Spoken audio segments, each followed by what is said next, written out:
আমাদের দেশ স্বাধীন হিসাবে আমরা বাংলাদেশে বসবাস করব, কিন্তু দুঃখ সহকারে বলতে হয় 5ই আগস্টের পরে একদল ক্ষমতা প্রেমিক ক্ষমতা যাওয়ার জন্যে আমাদের দেশকে প্রতিটা ক্ষেত্রে অশান্তির আগুন ধাউ ধাউ করে শুধু জ্বালিয়ে রাখছে, নিভাবার মতো সুযোগ পাচ্ছে না। আমি বিশেষ করে বলবো, যারা ক্ষমতা প্রেমিক রয়েছেন, সদ্য 5ই আগস্ট জুলাই 1 বছর শুধুমাত্র হয়েছে। এখনো যদি আপনারা চাঁদাবাজি বন্ধ না করেন, এখনো যদি খুন খারাপি বন্ধ না করেন, এখন আমরা রাজপথ থেকে উঠি নাই, চাঁদাবাজদেরকে বঙ্গোপসাগরে নিক্ষেপ করতে হবে। এখনো রাজপথ ছাড়ি নাই, আমাদেরকে চোখ রাঙিয়ে লাভ নেই। আপনাদের ভূমিকা আমরা দেখেছি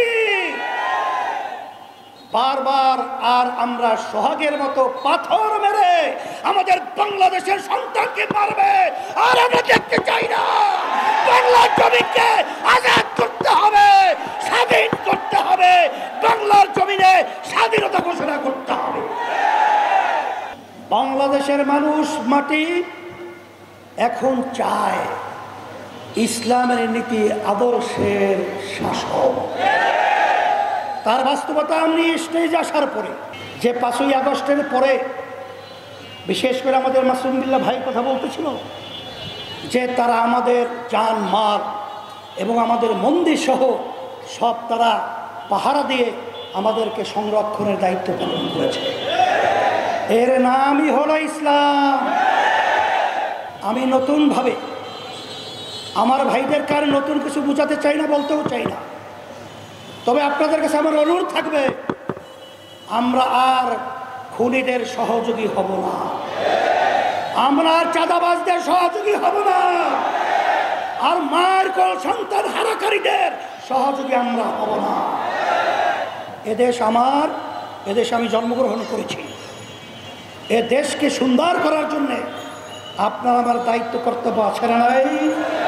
সেই হিসেবে আসেন, সামনের নির্বাচন আমরা সংস্কার, দৃশ্যমান বিচার, পিয়ার পদ্ধতিতে নির্বাচন, এর বিকল্প যদি কেউ চিন্তা করেন, আমরা বলবো সে দেশপ্রেমিক হতে পারে না।